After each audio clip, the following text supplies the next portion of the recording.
नमस्कार साथियों, स्वागत है आप सभी का एक नए वीडियो के साथ में।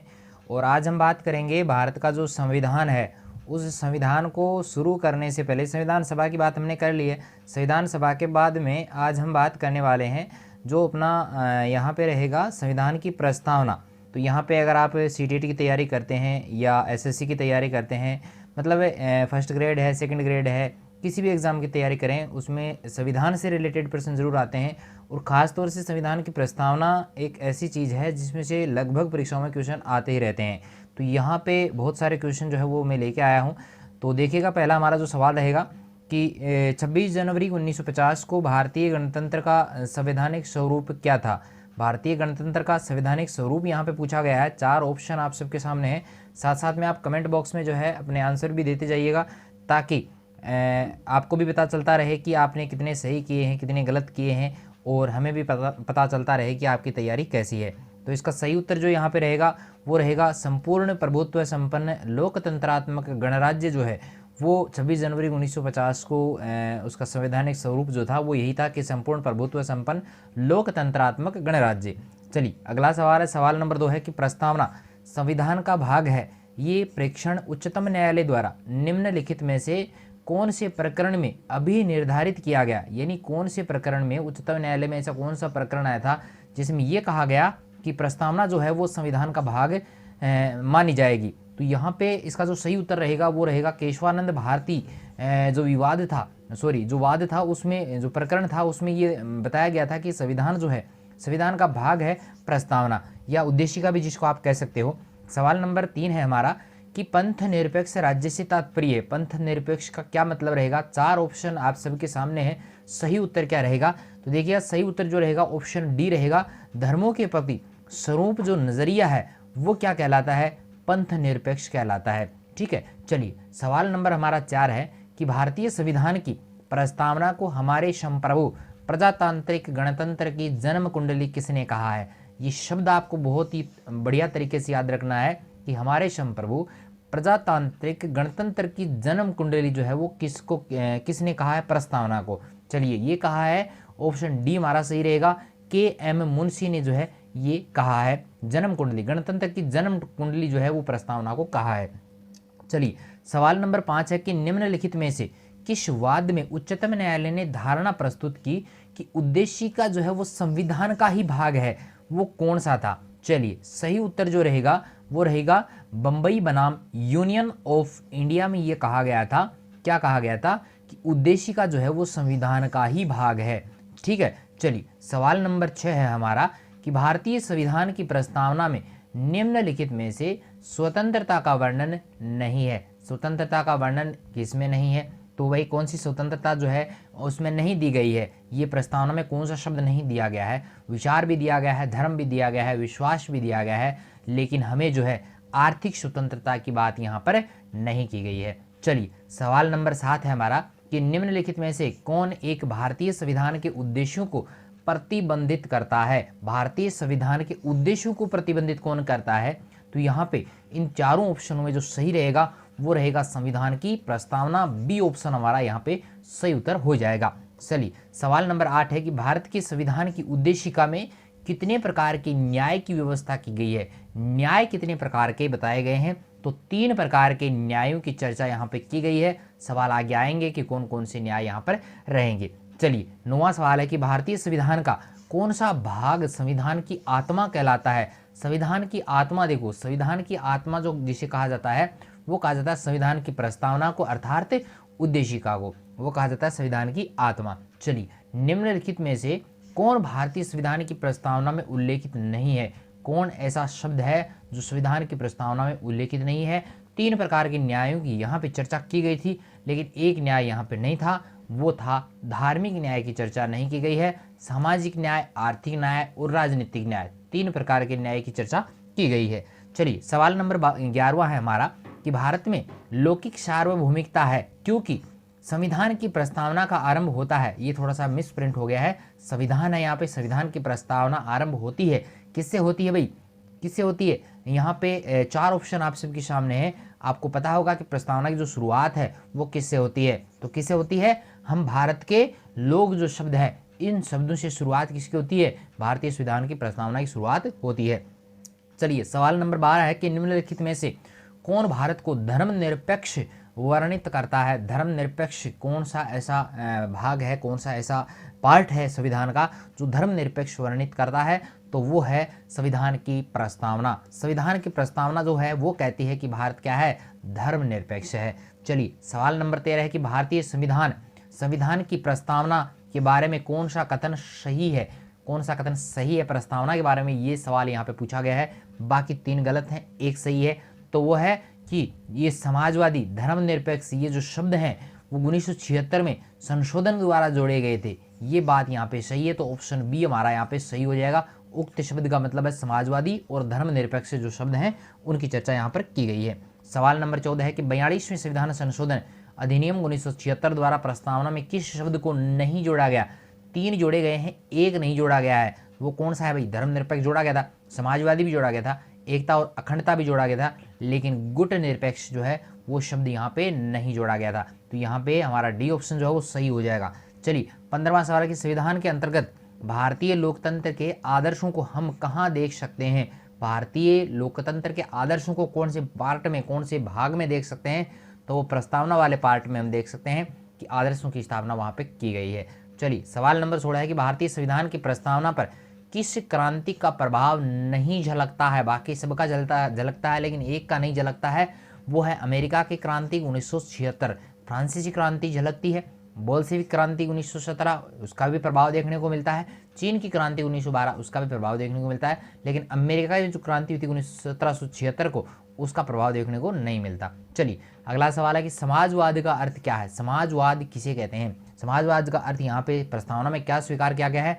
वो है ऑप्शन सी, सामाजिक न्याय। यहाँ पे समाजवाद का अर्थ सही रहेगा। 18वां सवाल है कि भारतीय संविधान की प्रस्तावना में लिखित हम भारत के लोग से क्या अर्थ निकलता है? हम भारत के लोग जो शब्द दिया गया है उसका अर्थ क्या रहेगा?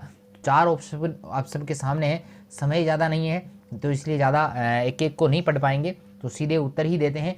तो यहाँ पे बी ऑप्शन हमारा सही रहेगा। संविधान का निर्माण भारत की जनता द्वारा हुआ है, इसलिए यहाँ पे लिखा गया है हम भारत के लोग। चलिए सवाल नंबर 19 है कि भारतीय संविधान की प्रस्तावना के सिलसिले में निम्नलिखित में से सही क्रम है? यानी क्रम से जो शब्द आए हैं उनको यहाँ पे आपको छांटना है और वो आपको बताना है। तो ऑप्शन डी हमारा यहाँ पे सही रहेगा। पहला शब्द जो आता है वो सार्वभौम सत्ता संपन्न आता है, दूसरा समाजवादी आता है, तीसरा धर्मनिरपेक्ष आता है, जनवादी भी आता है, और लास्ट में गणतंत्र शब्द जो है वो भी यहाँ पर शामिल होता है। चलिए सवाल नंबर 20 है हमारा कि भारत को एक गणराज्य मुख्य रूप से माना जाता है क्योंकि? भारत को गणराज्य क्यों कहते हैं? उसका कारण क्या है? उसका कारण है कि भारत का जो राज्याध्यक्ष होता है उसका क्या होता है? चुनाव होता है। ऑप्शन ए हमारा यहाँ पे सही उत्तर रहेगा। चलिए सवाल नंबर 21 है कि कल्याणकारी राज्य का उद्देश्य है। कल्याणकारी राज्य का उद्देश्य क्या है? 4 ऑप्शन है। तो कल्याणकारी राज्य का मतलब होता है कि कमजोर वर्गों को कल्याण का जो है प्रबंध किया जाना। ऑप्शन बी हमारा यहाँ पे सही उत्तर रहेगा। चलिए 22 नंबर का सवाल है कि निम्नलिखित में से कौन सा शब्द भारत के संविधान की उद्देशिका में नहीं है? ऐसा कौन सा शब्द जो भारतीय संविधान की उद्देशिका में शामिल नहीं है? तो देखो समाजवादी शब्द है, पंथ निरपेक्ष शब्द भी है, और लोक कल्याणकारी राज्य ये भी दिया गया है क्या? नहीं दिया गया। प्रभुत्व संपन्न यहाँ पे दिया गया है, लेकिन लोक कल्याणकारी राज्य की जो है बात वहां पर नहीं की गई। तो ऑप्शन डी हमारा यहाँ पे सही उत्तर हो जाएगा। चलिए 23वें नंबर का सवाल है कि निम्नलिखित में से वे 2 शब्द कौन से हैं जिनका समावेश 42वें संविधान संशोधन द्वारा संविधान की उद्देशिका में किया गया था? वो कौन से 2 शब्द हैं? तो वो है, एक तो है धर्मनिरपेक्ष और दूसरा है समाजवादी। 2 शब्दों को शामिल किया गया था। ऑप्शन सी हमारा यहाँ पे सही उत्तर हो जाएगा। चलिए सवाल नंबर 24 है कि गणतंत्र होता है, गणतंत्र का मतलब क्या होता है? गणतंत्र का मतलब होता है कि राज्य जहां पर अध्यक्ष वंशानुगत नहीं होता बल्कि चुनाव द्वारा होता है, जनता द्वारा चुना जाता है, इसलिए वहां पर गणतंत्र होता है। चलिए सवाल नंबर 25 है हमारा कि भारत एक धर्मनिरपेक्ष राज्य है। इसका मतलब है कि भारतीय राज्य क्या है? धर्मनिरपेक्ष राज्य होने का मतलब है कि किसी निश्चित धर्म का वो समर्थन नहीं करता है, किसी भी धर्म को वो मानता नहीं है, ना किसी धर्म को मतलब मान्यता देता है। ठीक है। चलिए 26 नंबर का सवाल है कि भारत एक है। भारत क्या है? एक धर्मनिरपेक्ष राष्ट्र है। क्या है? ऑप्शन ए हमारा सही रहेगा, धर्मनिरपेक्ष राष्ट्र है। चलिए हमारा 27वें नंबर का जो सवाल है कि भारत को गणतंत्र क्यों कहा जाता है, उसका कारण क्या है? ऑप्शन अलग हैं, थोड़े पढ़ के आराम से सोच समझ कर इसका जवाब देना है कि भारत को गणतंत्र क्यों कहते हैं। उसका कारण है कि यहाँ राज्य का प्रमुख जो है वो निर्धारित अवधि के लिए निर्वाचित होता है और उसके बाद में फिर से चुनाव होते हैं, इसलिए गणतंत्र कहलाता है। चलिए, हमारा सवाल नंबर 28 है कि संविधान की प्रस्तावना में प्रयुक्त सेक्युलर का अर्थ है, सेक्युलर का अर्थ यहाँ पे क्या रहेगा? सेक्युलर, देखिए सेक्युलर शब्द का जो अर्थ है कि सभी नागरिकों को धर्म और उपासना की जो स्वतंत्रता है वो यहाँ पर दी गई है। इंग्लिश वर्ड यहाँ पे आया है, तो गौर कीजिएगा, ऑप्शन ए हमारा यहाँ पे सही उत्तर हो जाएगा। चलिए, 29वें नंबर का सवाल है कि भारतीय संविधान ने किस प्रकार के लोकतंत्र को अपनाया है? कौन सा लोकतंत्र यहाँ पे अपनाया है? तो लोकतांत्रिक गणतंत्र की बात जो है वो भारतीय संविधान करता है। लोकतांत्रिक गणतंत्र की स्थापना जो है वो भारतीय संविधान करता है। चलिए, सवाल नंबर 30 है हमारा कि भारतीय संविधान की प्रस्तावना में वर्णित लोकतंत्र को किस रूप में स्वीकारा गया है? भारतीय संविधान की प्रस्तावना में वर्णित लोकतंत्र को किस रूप में स्वीकार किया गया है? तो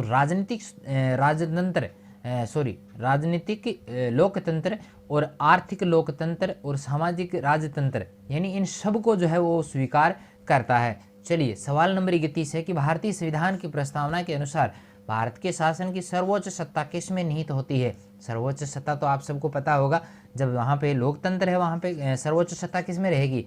जनता में रहेगी। ऑप्शन ए हमारा यहाँ पे सही उत्तर हो जाएगा। 32वें नंबर का सवाल है कि भारत की संप्रभुता, एकता तथा अखंडता को अक्षुण्ण बनाए रखने और उनकी रक्षा करने का जो प्रावधान है वो किया गया है। ये सारी बातें किसमें की गई है?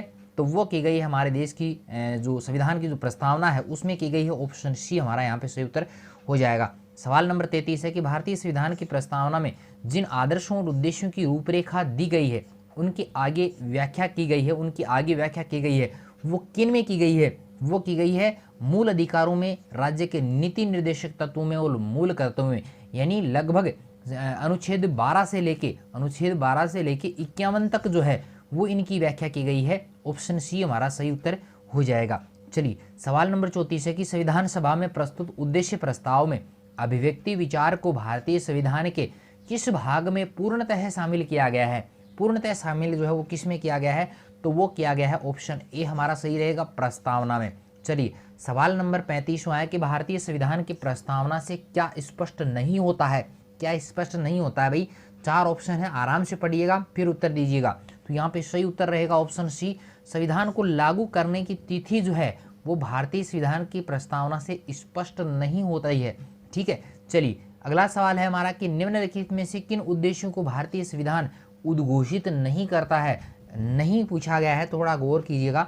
तो नहीं में अंतर्राष्ट्रीय शांति और सुरक्षा की बात वो नहीं करता है, सामाजिक आर्थिक न्याय की बात करता है, विचार अभिव्यक्ति विश्वास धर्म और उपासना की स्वतंत्रता की बात वो करता है, प्रतिष्ठा और अवसर की समानता की बात वो करता है, लेकिन अंतर्राष्ट्रीय शांति सुरक्षा के विवृद्धि की वो बात नहीं करता। अगला सवाल है कि भारतीय संविधान किसके द्वारा स्वीकृत है? किसने स्वीकार उसको किया था? तो भारतीय जनता ने उसको स्वीकार किया था। तो यहाँ पर ये हमारा ऑप्शन डी जो है वो सही उत्तर हो जाएगा। 38वां सवाल है कि किस वर्ष भारत एक प्रभुत्व संपन्न लोकतांत्रिक गणराज्य बना था? गणराज्य बना था सन 1950 को, जब राष्ट्रपति जो है वो चुने गए थे। ठीक है, चलिए 39वें नंबर का सवाल है कि संविधान की उद्देशिका का संशोधन कितनी बार हुआ है? संविधान की प्रस्तावना में संशोधन कितनी बार हुआ है? तो वो मात्र और मात्र कितनी बार हुआ है? एक ही बार हुआ है। ऑप्शन सी हमारा सही उत्तर हो जाएगा। अगला सवाल है कि भारत के संविधान की प्रस्तावना में प्रथम संशोधन कब किया गया था? प्रथम संशोधन कब किया गया था? तो वो हुआ था 1976 ईस्वी को। ऑप्शन सी हमारा यहाँ पे सही उत्तर हो जाएगा। अगला सवाल है कि संविधान की प्रस्तावना सभी भारतीय नागरिकों को निम्न में से कौन सा एक उपलब्ध कराने के लिए वादा नहीं करती है? सामाजिक न्याय की बात करती है, राजनीतिक न्याय की बात करती है, विचार की स्वतंत्रता की बात करती है, लेकिन पूजा की समानता की बात वो नहीं करता है। ऑप्शन डी हमारा यहाँ पे सही उत्तर हो जाएगा। चलिए, सवाल नंबर 42 है कि भारतीय संविधान की प्रस्तावना में परिवर्तन किस संशोधन अधिनियम में किया गया था? तो किस संशोधन अधिनियम था? 42वां संविधान संशोधन अधिनियम था, 1976 में ये किया गया था। एक ही बार इसमें संशोधन हुआ है, आज तक नहीं हुआ है। चलिए 43वें प्रश्न है कि प्रस्तावना का वह प्रावधान जो सभी वयस्क नागरिकों को मतदान का अधिकार प्रदान करता है वो कौन सा है? मतदान का अधिकार प्रदान करता है तो वो क्या होगा? ऑप्शन डी सॉरी यहाँ पे थोड़ा सा मिसअंडरस्टैंडिंग हो गई। ऑप्शन बी जो है वो प्रजातंत्र हाँ, प्रजा यानी जनता का जो शासन है, प्रजातंत्र जो है, ऑप्शन बी हमारा यहाँ पे सही उत्तर रहेगा। ठीक है, गणतंत्र का मतलब तो ये होगा कि अध्यक्ष जो है वो जनता द्वारा चुना जाएगा, लेकिन मतदान का अधिकार प्रदान करने का जो काम है वो प्रजातंत्र में दिया जाता है। चलिए अगला सवाल है 44वें नंबर का कि भारतीय संविधान की प्रस्तावना में उल्लेखित हम भारत के लोग शब्द इंगित करता है कि भारत के संविधान का स्रोत जनता है, भारत में शासन सर्वोच्च है, या भारत के संविधान का स्रोत विभिन्न देशों का संविधान है, या भारत में जनता सर्वोच्च है। तो इनमें से आपको कूट दिए गए नीचे, इन चारों में से कौन सा सही है वो आपको बताना है। तो देखिएगा, पहला हमारा ऑप्शन था कि भारत के संविधान का स्रोत जनता है, बिल्कुल से राइट रहेगा। और इसमें चौथा हमारा ऑप्शन है कि भारत में जनता सर्वोच्च है, ये दोनों सही है, लेकिन भारत के संविधान का स्रोत विभिन्न देशों का संविधान है, ये कुछ ठीक तो है, लेकिन ऐसा मान्य नहीं है, तो यहाँ पे ये गलत है। और भारत में शासन सर्वोच्च, शासन की सर्वोच्च नहीं है, जनता सर्वोच्च है। ठीक है, तो ऑप्शन 1 और 4 जो है वो सही हो जाएगा, सी ऑप्शन हमारा यहाँ पर सही उत्तर रहेगा। चलिए 45वें नंबर का सवाल है कि निम्नलिखित में से भारतीय संविधान की प्रस्तावना में संशोधन की शक्ति किसमें दी। तो किसमें है भाई संविधान में संशोधन की शक्ति जो है वो है संसद के पास में, और संसद ने ही एक बार उसमें संशोधन किया था, बाकी बाद में नहीं हुआ है। 46वें नंबर का सवाल है कि निम्नलिखित कथनों पर विचार करना है कि संविधान सभा के सदस्य मोहनलाल सक्सेना ने उद्देश्य प्रस्ताव का अनुवाद जो है वो उर्दू में किया था। दूसरा सही है। दूसरा है कि उद्देश्य प्रस्ताव में 26 नवंबर 1949 की तिथि का उल्लेख था। सही कथन का चयन करना है, तो सही कथन हमारा जो रहेगा वो केवल एक सही रहेगा, एक सही है, बाकी दूसरा जो है वो गलत है। उद्देश्य प्रस्ताव 26 नवंबर 1949 की तिथि का उल्लेख नहीं था भाई। ठीक है, चलिए ऑप्शन हमारा 47वां है, सॉरी प्रश्न नंबर 47 है कि we the people of India पुस्तक के लेखक कौन है। We the people of India कई बार परीक्षाओं में पूछा गया है, मोस्ट इंपोर्टेंट सवाल है। तो we the people of India के लेखक जो हैं वो माने जाते हैं नानी पालकी वाला जो है वो यहाँ पे सही उत्तर रहेगा, we the people of India. चलिए 48वें नंबर का सवाल है कि भारतीय संविधान में आर्थिक न्याय को संविधान का लक्ष्य घोषित किया गया है। आर्थिक संविधान का लक्ष्य घोषित किया गया है। प्रस्तावना और नीति निदेशक तत्वों में दोनों में से जो है वो आर्थिक न्याय की बात की गई है। चलिए अगला सवाल है कि प्रस्तावना संविधान का परिचय पत्र है, ये किसने कहा। प्रस्तावना संविधान का परिचय पत्र है, ये कहने वाले कौन थे, ये थे नानी पालकीवाला। यहाँ से कई बार सवाल आए हैं, तो ये थोड़ा सा बढ़िया से याद करना। चलिए में सामाजिक व आर्थिक लोकतंत्र का जनक किसे कहा जाता है। भारत में सामाजिक आर्थिक लोकतंत्र का जनक जो है वो कहा जाता है डॉक्टर भीमराव अंबेडकर को। बी ऑप्शन हमारा यहाँ पे सही उत्तर हो जाएगा। चलिए अगला हमारा जो सवाल रहेगा 51वें नंबर का जो सवाल है कि संविधान की प्रस्तावना में वर्णित विभिन्न गंतव्य मूल्यों का सही क्रम है। सही क्रम आपको बताना है, तो सही क्रम यहाँ पे जो रहेगा, सबसे पहले न्याय की बात की गई है, दूसरी बात स्वतंत्रता की गई है, तीसरा शब्द समानता है, और चौथा बंधुत्व रहेगा। तो ऑप्शन सी हमारा जो वो यहाँ पे सही उत्तर हो जाएगा। 52वें नंबर का सवाल है कि भारतीय संविधान के अनुसार निम्न में से कौन सा कथन भारतीय धर्मनिरपेक्ष राज्य के बारे में गलत है। भारतीय धर्मनिरपेक्ष राज्य के बारे में कौन सा इनमें से गलत है वो आपको बताना है। तो यहाँ पे ऑप्शन सी हमारा जो सही उत्तर हो जाएगा, राज्य के सरकारी संस्थानों को एक विशेष धर्म के लिए विशिष्ट मूल्यों को प्रदर्शित करने और बढ़ावा देने की अनुमति देता है, ये बिल्कुल गलत कथन है। तो यहाँ पे सी ऑप्शन हमारा सही हो जाएगा। भारतीय राज्य ऑप्शन ए देखो ये सही है कि भारतीय राज्य किसी भी विशिष्ट धार्मिक समूह का द्वारा शासित नहीं है। राज्य किसी विशेष धर्म को लागू नहीं करता है और न ही व्यक्तियों की धार्मिक स्वतंत्रता को छीनता है। राज्य धर्म से अलग नहीं है, लेकिन ये धर्म से राजसी दूरी बनाए रखता है। ये सारे सही है, लेकिन सी ऑप्शन जो है वो गलत है। चलिए 53वें नंबर का सवाल है कि भारतीय संविधान की प्रस्तावना से प्रेरित थी। कौन से संविधान के से प्रेरित थी भाई, तो वो थी संयुक्त राज्य अमेरिका यूएसए से। डी ऑप्शन हमारा सही रहेगा। 54वें नंबर का सवाल है कि संविधान की प्रस्तावना की कानूनी या वैधानिक प्रकृति क्या है। तो वैधानिक प्रकृति जो है वो ये है, ये परिवर्तनीय नहीं है, इसमें बदलाव नहीं किया जा सकता। एक बार हुआ है लेकिन बाद में नहीं किया गया। चलिए हमारा 55वें नंबर का सवाल है कि निम्न में से किसे निर्देशों का साधन माना जाता है। निर्देशों का जो साधन है वो माना जाता है नीति निदेशक तत्वों को। ऑप्शन बी हमारा यहाँ पे सही उत्तर हो जाएगा। 56वें नंबर का सवाल है कि निम्न में से कौन सा भारतीय संविधान की प्रस्तावना का हिस्सा नहीं है। कौन नहीं है, समाजवाद है, लोकतांत्रिक है, पंथ निरपेक्ष है, संघवाद। तो यहाँ पे ऑप्शन डी जो है वो यहाँ पे हमारा सही उत्तर हो जाएगा। तो अगला सवाल है 57वें नंबर का कि भारत के संविधान की प्रस्तावना में कितने प्रकार के न्याय है, स्वतंत्रता, समानता और अखंडता का उल्लेख है। 4 है यहाँ पे, न्याय है हमारे 3 है। देखो न्याय 3 है और स्वतंत्रताएं 5 दी गई हैं, समानता 2 दी गई हैं और अखंडता का 1 ही है।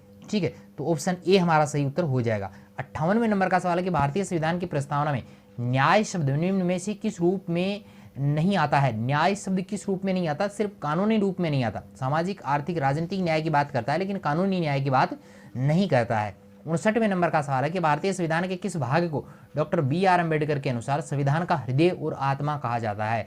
तो वो है हृदय और आत्मा। संवैधानिक उपचारों का जो अधिकार है उसको संविधान का हृदय और आत्मा दोनों कहा है। चलिए, संविधानिक उपचारों का अधिकार को। अगला सवाल है कि संविधान की प्रस्तावना में भारत शब्द कितनी बार आया है?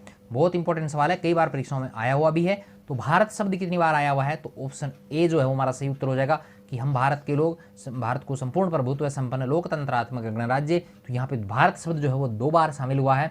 60 सवाल आज हमने किए हैं। किसी भी सवाल में कोई भी समस्या हो तो बेझिझक आप कमेंट कीजिएगा। और हमारा वीडियो अगर पसंद आता तो लाइक जरूर करना है, दोस्तों के साथ में शेयर भी करना है। और अगर आप हमारे चैनल पर नए हैं, अभी तक आपने हमारे चैनल को सब्सक्राइब नहीं किया है, तो जल्द से सब्सक्राइब जरूर करें। और इस प्रकार के वीडियोज़ देखने के लिए हमारे साथ बने रहिएगा। मिलते हैं नए वीडियो के साथ में, तब तक के लिए थैंक यू।